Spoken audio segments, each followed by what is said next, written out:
نستعرض ونشوف بعض الأشياء التي قد تكون هي السبب لبقاء علي عبد الله صالح هذه الفترة الطويلة 33 سنة.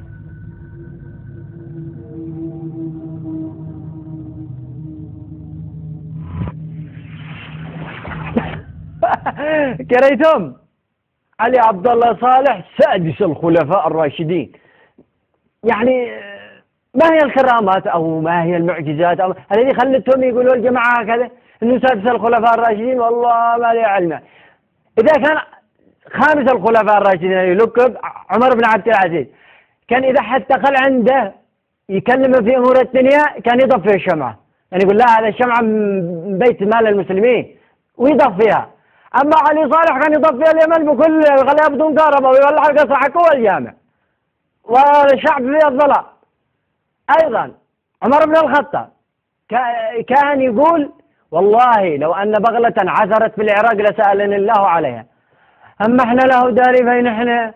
الذي بيموتوا في الاعتصامات والذي يموتوا في الحدود والذي يموتوا قطاع طرق وحوادث والله ما هو داري فين احنا. دخلنا في حروب كان يموت الآلاف من الجنود والمواطنين صاروا ضحية من هذا الشعب وقالوا سادس الخلفاء الراشدين. طيب نشوف غيرهم لا عاد قالوا حاجة ثانية. إليكم الآن صادق الأمين علي عبد الله صالح. سلام الله على الأولي. هذا سلطان البركة يعني سمعتوا ما قال الصادق الأمين. أنتم عارفين لقب من هذا الصادق الأمين؟ هذا لقب رسول الله صلى الله عليه وسلم. سلطان البركاني قال علي عبد الله صالح الصادق الأمين. هذا سلطان البركاني تعرفه كذا قال يقلع العتة هو السبب خلاه ينتلع منه. المهم أنا مش عارف كيف لو ما قال الصادق الأمين، يعني لو صدق هو قال يأتي لنا كهرباء بالطاقة النووية واليوم اعدموا حتى الشمع. قال يقضي على البطالة في 2 سنين واليوم العاطلين أكثر وكذا 5 سنين.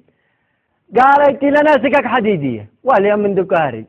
يعني كيف قال الصادق؟ ما فيش ولا واحد من هؤلاء صدق فيه ولا اتفاقية التزم بها.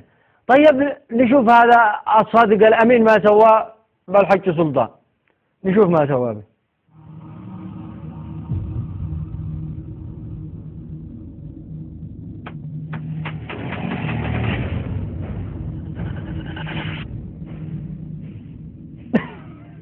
هذا صاحب العتة. شفتم كم سوى به صادق الأمين؟ بس طلع خفيف يا حج سلطان، طلعت خفيف جدا ما شاء الله عليك ونيدك ما شاء الله. طيب نشوف غير إذا عاد في حاجة. الدنيا مليان ما شاء الله عليهم. علي عبد الله صالح عندي نبي، علي عبد الله صالح عندي نبي، علي عبد الله صالح عندي من الصالحين، علي عبد الله صالح عندي من الأخيار.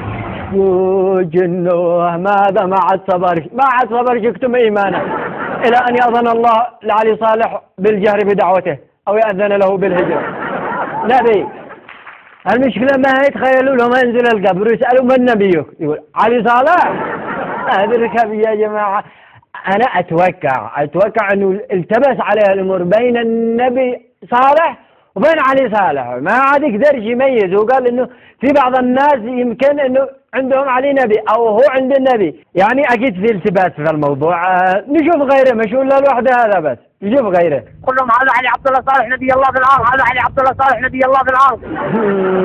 هذا مش الوحدة الخبي هذا مسان دين معنا. شوف الذي يسمع ما كذا واصل يصدق ويعلن انضمام للشرعية ويقول لي روح كل اسبوع يعتمر بس ما على هذا الخبر. إنه يمكن الله لا بس نشوف إذا غيرهم ما يقولوا كلام ثاني. أنا متأكد يقع فيه ثاني.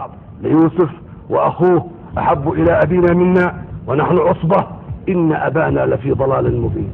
أنا بنعتبر علي عبد الله صالح يوسف اليمن نعقل أن تحول إلى شحاتي. الله يا شيلو عم الشيخ هذا ما شاء الله عليه مدري من جاء من العلمان.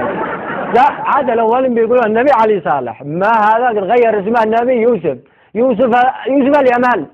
مش النبي يوسف معروف عنه انه احتبس وسجن، اما علي صالح سجن الناس وحبسهم. يعني النبي يوسف النساء قطعنا ايديهن من جماله، اما علي صالح قطعناه وقطع الشعب كله من اجل عياله. طيب هذا قالوا النبي، هذا الذي بعد نشوف هذا سلام الله عليهم. شاد اختار رئيس بطريقه مباشره. الرئيس هو ما عبد الاسلامي الا الرئيس. ايوه لا يوجد على الطريقه الاسلاميه في التشريع يعني في الدستور اليمني الا انتخاب رئيس الجمهوريه. الرئيس لا يجوز المساس به ما عطله نبعده ونيقع كلها بعض. كر يا بيجر نوعادر والله انه رئيس محظوظ.